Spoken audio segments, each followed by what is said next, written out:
प्राथमिक विद्यालय हनुमानगंज में बच्चों को शिक्षा को लेकर टीचर के अभाव के चलते बच्चों को काफी अधिक परेशानियों का सामना करना पड़ा है, क्योंकि टीचर न होने के चलते एक ही टीचर से बच्चों को पढ़ने को लेकर काफी समस्याओं का सामना करना पड़ा है। आप तस्वीरों में भी देख सकते हैं किस प्रकार से टीचर का अभाव होने के कारण बच्चों को एक ही साथ बैठाल कर पढ़ाया जाता है। जिस प्रकार से 6, 7, 8 की क्लासेज यहाँ चलती हैं। आज मैं हनुमानगंज में हूँ, एक ऐसे विद्यालय में हूँ जहाँ 6, 7, 8 की क्लासेज चलती है और 100 बच्चों के ऊपर बच्चे हैं और यहाँ पर सिर्फ एक टीचर है। आप देख सकते हैं ये 7 क्लास है, 7वीं क्लास है और यहाँ पर टीचर पढ़ा रहे हैं। कैसी पढ़ाई होती है बच्चों से जानते हैं और टीचरों से जानते हैं कि किस प्रकार से वो शिक्षा दे पा रहे हैं, क्योंकि यहाँ पर जहाँ बड़े बच्चों के भविष्य के साथ खिलवाड़ हो रहा है, मगर टीचर के द्वारा अपने कर्तव्यों को किया जा रहा है, मगर टीचर का अभाव है। बच्चे किस प्रकार से इनसे शिक्षा ले रहे हैं और बच्चों को कितना ज्ञान है ये जानते हैं। गुरुजी, जिस प्रकार से आपका ये विद्यालय 6, 7, 8 यहाँ पर टीचर नहीं, आप सिर्फ अकेले हैं, तो कैसे बच्चों को पढ़ा पाते हैं? हमारे विद्यालय में बाल समितियां बनाई गई हैं। हाँ। बाल समिति में प्रत्येक कक्षा में स्वच्छता समिति, पर्यावरण समिति, शिक्षा समिति, शिक्षा मंत्री, ये सारे मंत्री बनाए गए हैं। बच्चों के सहयोग से हम जो है कक्षाओं का संचालन करते हैं। कितने बच्चे हैं यहाँ? यहाँ पर इस समय 102 बच्चे नामांकित हैं। तो 102 बच्चों को अकेले टीचर कैसे पढ़ा सकता है? ये समिति कैसे कार्य करती है कि जो बच्चों को पढ़ा लेती है? किसी कक्षा में होशियार बच्चे हैं तो उन्हीं को लगा देते हैं, तो जब हम दूसरी कक्षा में पढ़ाते रहते हैं तब वो उस कक्षा को मैनेज किए रहते हैं, जो जानकारी उनके पास रहती है। और हमारे विद्यालय में एक विद्यांजलि कार्यक्रम चलता है। विद्यांजलि कार्यक्रम इसीलिए बनाया गया है, अगर किसी बच्चे के अंदर प्रतिभा है तो वो अपनी प्रतिभा को बच्चों के बीच में बांटे। तो और इससे ये है कि बच्चे अपने साथी दोस्त यार को जब पाते हैं तो वो उसको और अच्छे तरीके से उससे हर चीज को पूछ पाते हैं, यानी अपनापन महसूस करते हैं। कोई बच्चा मान लीजिए कमजोर है, हमसे नहीं पूछ पाता है, उससे जरूर ही पूछ लेता है। इस प्रकार से हम व्यवस्थाओं का संचालन करते हैं। 6, 7, 8 आपके यहाँ क्लास चलती है। क्या आपको लगता नहीं कि बच्चों के भविष्य के साथ खेला जा रहा है?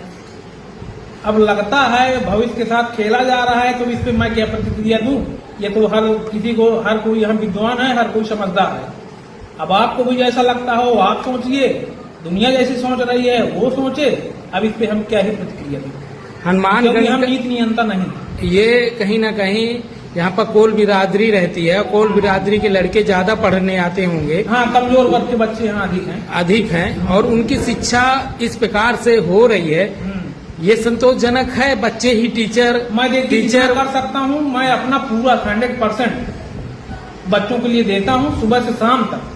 7:45 का स्कूल रहता है, आज मैं 7:45 बजे मेरी गणित की क्लास स्टार्ट हो गई है। और आप जाकर के इस कक्षा में देख लीजिए, बच्चे भी बताएंगे क्या पढ़ाया गया है।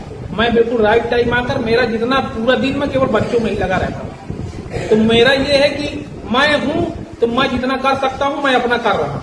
इस पर सरकार की प्रक्रिया है, सरकार का काम है शिक्षक को भेजना। वो भेजती है तो ठीक है, नहीं भेजती है तो मैं जितना कर पा रहा हूँ मैं करता हूँ और करूंगा।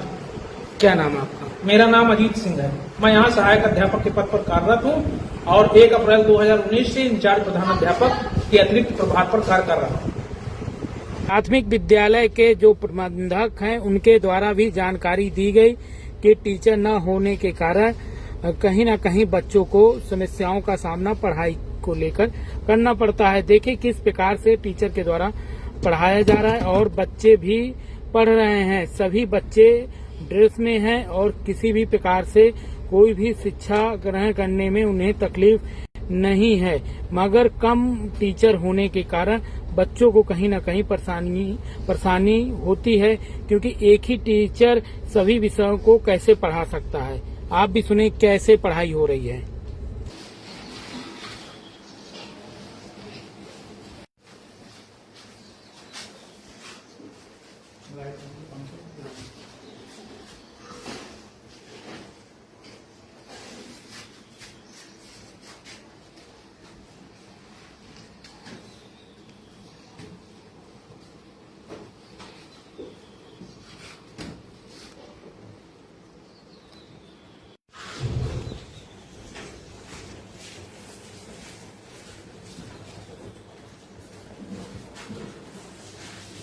अभी सुबह क्या पढ़ाया गया है? 601, 602 कोण को हम अंग्रेजी में क्या कहते हैं? एंगल। एंगल। कोण के बारे में हमने बताया है, क्या बताया है बताओ?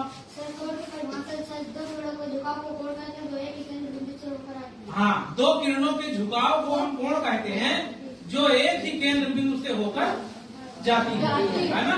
और हमने गतिविधि के आधार पर पेन द्वारा, छड़ी द्वारा समझाया भी है किस प्रकार के दो किरणों के बीच में झुकाव होता है।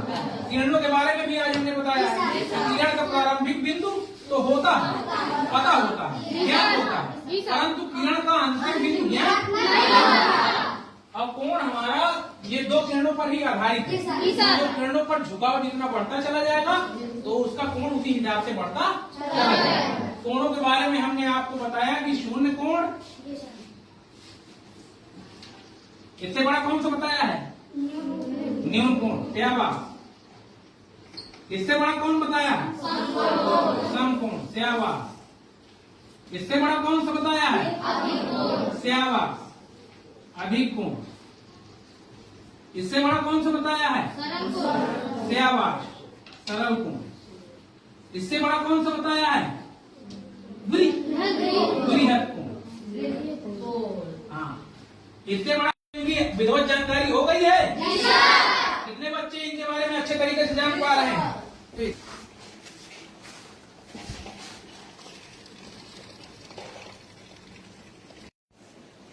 क्या नाम है आपका? मेरा नाम भगवान दिन, मैं कक्षा 7 का विद्यार्थी हूँ। मैं उच्च प्राथमिक विद्यालय हनुमानगंज में पढ़ता हूँ। टीचर कैसे पढ़ाते हैं? सर अच्छा पढ़ाते हैं। जैसे आपका स्कूल है, 3 क्लासेस चलती है, टीचर एक ही है, तो क्या आपको दिक्कत नहीं होती है? नहीं होती है। पढ़ाई अच्छी होती है? Yes sir. पढ़ाई कैसी होती है? पढ़ाई अच्छी होती है। जो पढ़ाते हैं समझ में आता है कि नहीं? हाँ